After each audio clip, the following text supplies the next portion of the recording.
Negara Pancasila sebagai Darul Ahdi Wasahada. Indonesia sering disebut dengan negara Darul Ahdi Wasahada yang dimana Darul Ahdi sendiri memiliki arti negara kesepakatan. Ini juga bermakna Darussalam, negara kedamaian antara umat Islam dan umat non-Muslim, serta negara yang memberikan kedamaian, keluasan, dan jaminan bagi tegaknya keyakinan Tauhidullah dan pengamalan ajaran Islam bagi pemeluknya.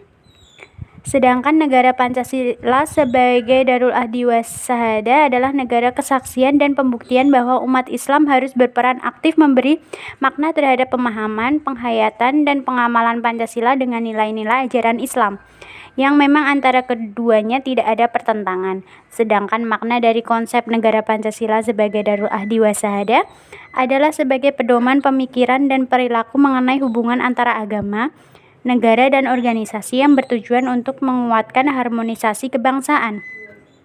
Dengan teori Darul Ahdi Wasahada, maka Muhammadiyah melihat bahwa Indonesia merupakan negara sebagai hasil konsensus dari sekian komponen kemajemukan bangsa Indonesia serta negara tempat pembuktian serta kesaksiannya.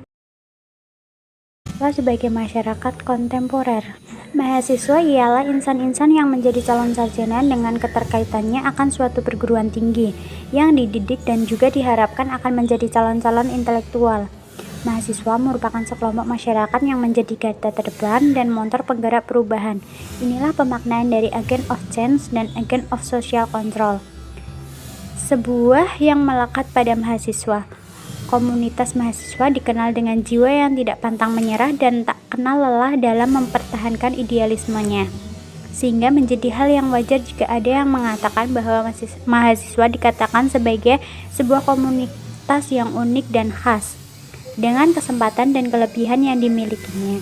Semua yang dipermasalahkan oleh masyarakat luas, maka pahami yang harus dibumi hanguskan, sebab setiap masalah ada dan setiap waktu ada masanya.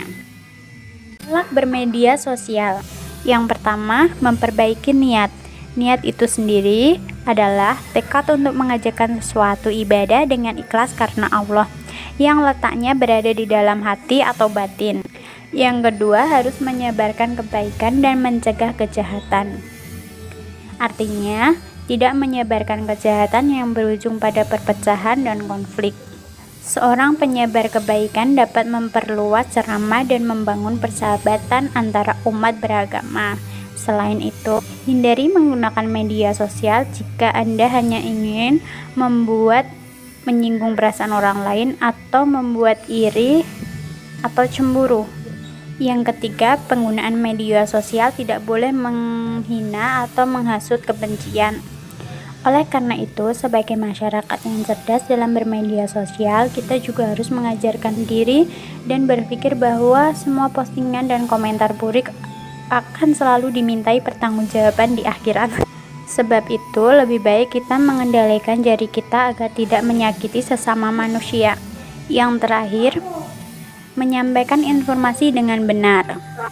Memberikan informasi dengan benar, tidak memalsukan atau manipulasi fakta, dan menahan diri untuk tidak memposting informasi tertentu di media sosial yang sebenarnya atau kebenarannya belum diketahui secara pasti.